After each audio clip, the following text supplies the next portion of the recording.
Miss Carrie here from Miss Carrie's Creations. Today I'm going to share a scrapbook page for book lovers and show you how to create a simple scrapbook layout using pattern paper and a cut file. In my previous video, I shared the entire September collection. If you missed it, there is a link at the top of this video and in the description below. From the kit, I'm going to be using this lovely Go and Be Amazing paper. The pattern circles are so much fun, and I can't wait to share what I have planned. I'm also going to bring in the September New Day embellishment kit. In this kit, you will receive 2 sheets of cardstock stickers, mini puffy stickers, floral die cuts, mini chipboard stickers, vellum die cut tags and labels, and these tassels. The memory I'm recording is all about how much our daughter loves to read, so I also want to use the New Books September cut file. As I create this layout, I'll bring in a few additional supplies. I will list those in the description below, along with a link to this hip kit collection. I have selected an amazing photo our daughter took while she was enjoying her favorite hobby. She has an adorable little farmhouse where she can sit out under the trees and read her favorite books. I'm going to lay this cut file at the base of the page and use those circles as a border at the top. Since most of you know how to fill in a cut file with paper, I'm going to go off camera, add some backing to this row of books, then I'll come back and show you how to assemble the page. I have backed that cut file with some lovely patterns from the September kit, and I'm going to place my photo over here on the left in the open space above those books. I am sitting those circles at the top, which is going to create a lot of color on the page. When I have brighter hues, I like to bring in a bit of black. So I'm going to mark a few areas on this layout, and I'll bring in this stamp from the color kit. The color kit for September includes a stamp, dies, and layering stencils. I am using a stamping press so that I can re-stamp the images if I make a mistake. This also makes it easier to stamp just one of the flowers since they are both attached together on a single stamp.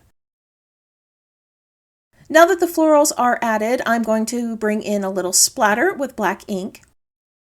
The florals are allowing me to add more to my background without adding color, and the black makes the colors really pop. I cut out the circles from the Go and Be Amazing paper with a stitched die. This gives the illusion of sewing without all the work. To make sure they sit straight across the top of the page, I created a line with a pencil. I'm going to overlap the edges of these slightly so that I can add some texture. I chose patterns and colors that match the ones I used in the books. To make sure it appears balanced, I placed violet on either end, followed by pink, then a few warmer colors. I have trimmed the tops of the circles even with the page, and I'm going to use the leftover bits to create a second layer of circles. I am having to lift a few of these slightly to get them to fit. As I continue to build this cluster of embellishments, I would love it if you tap the subscribe button and let me know that you're new here. If you're already a subscriber, let me know that you're enjoying today's project by tapping the thumbs up icon or leaving me a comment below. I would love to know how you would use those circle shapes in that Go and Be Amazing pattern paper. This border is a simple way to use the circles in the Go and Be Amazing paper. You could create a single row of circles or add multiple layers like I did. You could create that scallop pattern along the base of the page also. Off camera, I added zigzag stitches across the top of the circles and placed this page onto a piece of Swim Fest blue cardstock. The frame is going to help draw your eyes to the photo amidst all the bright colors. One of the things I like about that book's cut file are the additional separate bookplate images. I'm choosing to keep them white, but you could cut them from other colors or from a metallic paper if you wish. Now that all my pieces are down, I'm going to bring in some items from the embellishment kit. I'm going to start with a vellum tag that will slide out from behind the photo. This is going to hold my story. Around the side of the photo, I'm going to bring in some more weight to help that photo stand out. I'm being cautious how much color I add to this. Most of the items are going to fall within the blue family or have white backgrounds. I am going to repeat that circle shape from the top border to create consistency on my page.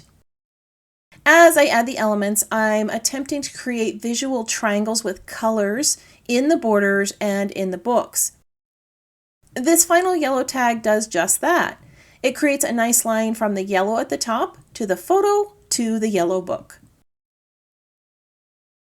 On the left side of that photo, I added my elements near the black floral stamp. So I'm going to add most of the elements in the books under the stamped image. I'm going to start by adding circle pieces that match this circle border and circles around the photo. To bring in a few more florals like the stamps, I'm going to add those to each of the clusters also. Some of the florals I'm using are taken from other embellishments like this little puffy alarm clock. The scale of the leaves match the little circle I want to add, so I carefully trimmed them off the alarm clock and tucked those leaves under the circle. Not only will these match the stamped images, they also create cohesiveness on the layout. As I add these items, I'm using the book plates as my anchor points. While you watch this come together, pay attention to how those anchor points prevent the items I'm adding from feeling like they're just placed randomly on the page. So one of the difficult tasks right now is to make sure the little clusters I'm adding blend in with the books. If they contrast too much, they'll look disjointed and take over this part of the page. When I am creating clusters over multiple colors, I find that it's easier to layer the embellishments over similar colors and patterns. Another way to create balance is by a repetition of shapes and images. As I said earlier, I am adding florals to every cluster, but I'm also adding a repetition of circles, butterflies, and black and white phrases that are similar to the one near the photo. The final item I need to add is a title. Now, this is where I am struggling a little bit. With so many colors on this page, I need to keep that white space around the photo because I want that photo to remain the focal point. I'm attempting to layer the title next to the photo, but it feels a bit unbalanced and it takes up a lot of the negative space. I'm going to try to move it down, but again, focus is taken from the photo. I'm even trying to bring in more items like florals or circles or other phrases, but it's starting to feel a little overcrowded on this side of the layout. I'm going to take a little break, figure this issue out, and then I'll bring back my finished layout and show you what I decided. So here's the completed page with the title. After looking at it for a few moments, I realized that I needed to create a line from the top of the page to the photo to the books. Earlier on, I had stamped those black flowers to create a visual triangle on the page. Placing the title next to that third set of flowers created that line.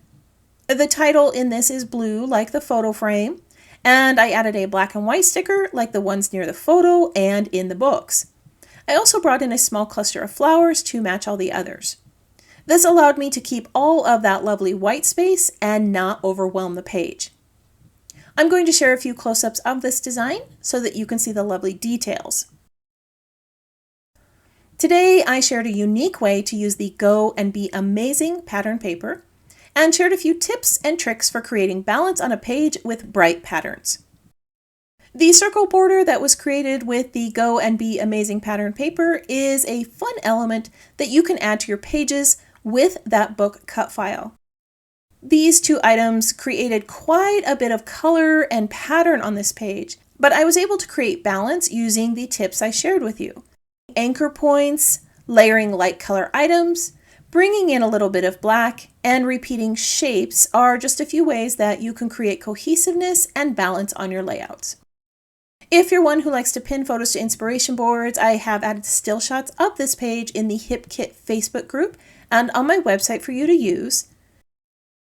I do want to thank you for joining me today for another scrapbook project. If you would like to see more of my creations, you can visit my channel or follow Miss Carrie's Creations online.